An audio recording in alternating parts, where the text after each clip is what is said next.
Let's talk about the why this is all happening, because Hillary Clinton's interview with the Hollywood Reporter uh, to promote a series that's coming out on Hulu about her. I assume Hillary Clinton's people determine when the Hollywood Reporter publishes that.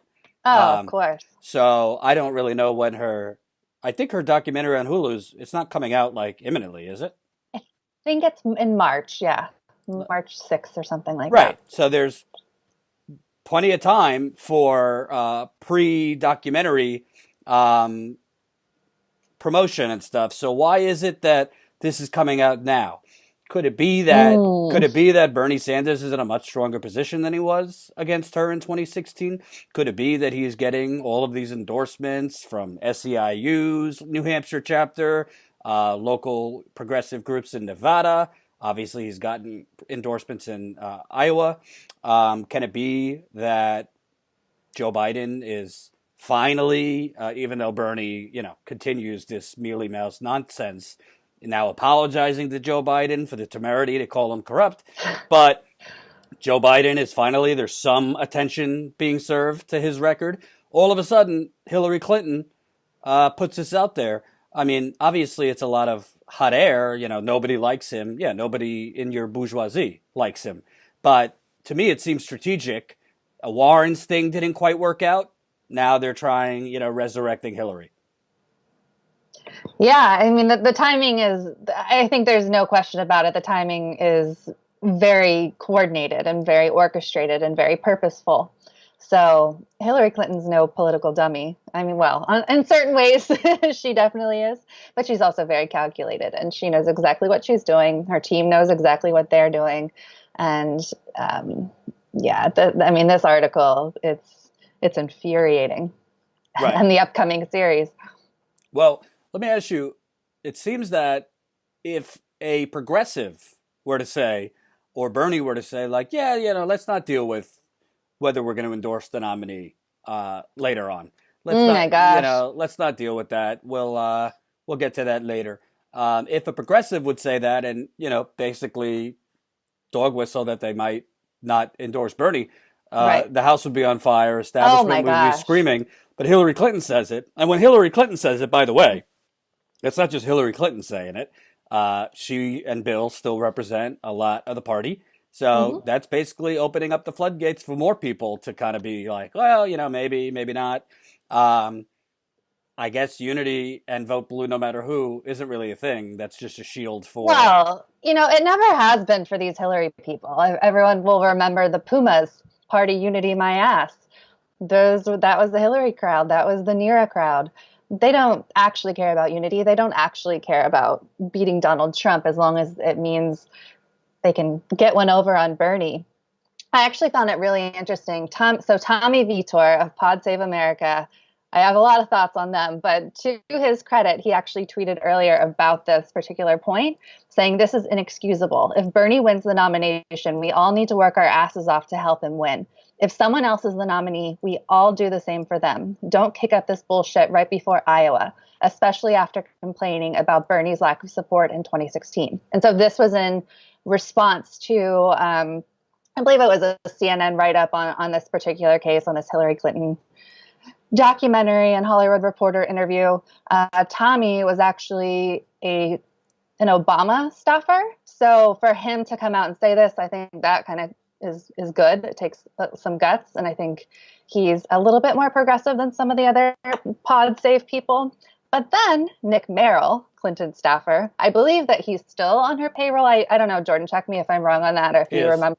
is So I think he's actually still her official spokesperson. But so he quote tweeted Tommy Vitor and said, she said yet. She has repeatedly made clear that she isn't committing to any candidate as the primary plays out.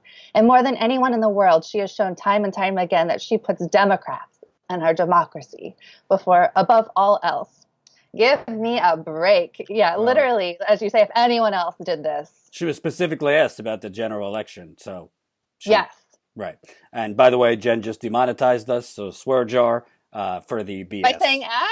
BS. Oh, no. Um, Oh, that's okay. So bottom line with Hillary Clinton and all this, I just find it very interesting because it kind of shows something beyond Bernie Sanders. You have the New York Times, who is is the largest media outlet in the world. As far as I can tell, they're bigger than CNN. They're, uh, you know, internationally well regarded. They endorse two people, Warren and Klobuchar, and I'm going to get into this later, that could in total have less than 10% of the black vote. Klobuchar is not above 10% in any of the early states. And they call Elizabeth Warren's politics, quote, radical, which is like almost like, oh, see, we're doing both. We're going with the we're going with the radical folks, but we're also with the pragmatists. So they are completely out of step, not just with policy, because Elizabeth Warren's policies are not radical, not even close, but they're out of step with America. America definitely, the American voters definitely are not in bulk supporting Amy Klobuchar. Warren's doing better in the polls, but she's not doing better. I'm not saying they should have endorsed Joe Biden, but they are out of step with the working class, even their own readers. A poll just came out showing those polled specifically asked if you read the New York Times, it was Biden and Bernie among New York Times readers. Warren was in third. So you got one bucket of mostly white, affluent, out of touch New York Times editorial board. And they made it this very melodramatic, suspenseful. We got to wait all day Sunday till your endorsement on a documentary show. Like they have such high self-importance that this was so important. So we have this out of touches on one end, and then Hillary Clinton saying that the most popular politician in America, who has the highest favorability ratings, has the most donations, that nobody likes him. Well, Right. what is the New York Times and Hillary Clinton talking about? Because they seem to not realize that the majority of the people are supporting Bernie. Right, absolutely. Well, and as far as I can tell, so I looked at the latest Gallup poll for Hillary Clinton's favorability. And so this was in 2018, September of 2018. Her favorability was at 36% then. I can't imagine it's gone higher. I mean, it tends to be that she gets more sympathy as time gets away from the election, but 36%. Bernie Sanders, on the other hand, is the most popular. Yeah, and actually Gallup came out with this too, that Bernie Sanders is the Democratic Party's most liked 2020 presidential nominee. 72% of respondents have a favorable view of Bernie. So nobody likes Bernie, Hillary. I think you might have that a bit twisted. It's upstairs. So what's really incredible to me about all this is, obviously, if Warren's stuff didn't work and now Hillary's coming out, Hillary Clinton's not just doing this in isolation. She obviously told the Hollywood Reporter, put this out now. The documentary series isn't until March, so she wanted it out now. So it seems like they're trying to rally the kind of woke back mountain, as I like to call it, troops. And if this doesn't work, I think they're going to pivot to the communist stuff, which Biden is preparing. I mean, they already have what Bernie has said about Fidel Castro and the Soviet Union, terrible, terrible things he has said. And I think they're going to use that before Iowa too. So it just seems to me like they're trying everything possible to not actually talk about records. They're trying to not even talk about what is bad about Medicare for all. They're trying not to talk about what is bad about free public college or a Green New Deal. They don't want to talk about the records. They just want to talk about this nonsense. And by the way, I hope Bernie Sanders wakes the fuck up, because he's now apologizing to Joe Biden. Well, as I write this, he apologized publicly to Joe Biden, which makes him look weak. And Joe Biden is sending out text alerts and emails to his people. I'll read it to you. Basically doubling down on attacking Joe Biden, attacking Bernie Sanders. It's madness. I don't know why Bernie Sanders. I don't even want to hear, oh, he's a nice guy, this is bad. No, you're acting like an idiot. This is what Joe Biden campaign is texting Biden headquarters. Bernie Sanders' campaign has unleashed a barrage of negative attacks, lying about and distorting Joe's record. They're even pushing around a deceptively edited video and saying he agreed with Paul Ryan about wanting to cut Social Security. They keep tripling down on this deceptively edited video that in itself is a lie. They're saying lying about and distorting Joe's record, but they don't say what is the distortion. Did you not say these things about Social Security? And I like that Bernie's campaign is on message, but how about we get in there the bankruptcy bill too? How about we get in there voting for Glass-Steagall repeal? How about we get in there deregulating derivatives? Yes, we got the Iraq War, Patriot Act. Am I missing anything? Bernie, I don't know. He continues to carry his spoon in a knife fight. And I know you're a more, lovey-dovey person than I am, but I hope even you is like, enough, Bernie. Don't apologize. No, yeah, attack. When you texted me this, whenever it happened, my timeline is off. I think it was last night or something. And I was furious because, for one thing, Zephyr Teachout wrote that. She's a corruption expert.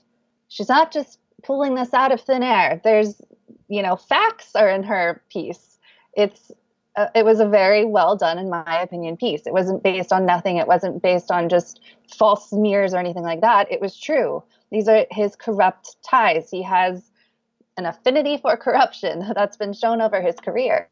And then I believe it also went out in the Byrne Report, which is, I think David Sirota, holds the reins there, where it's this newsletter that they put out via Substack. But he also, David Sirota had linked to Zephyr's article. Everything seemed okay. Of course, people were raising a fuss about it.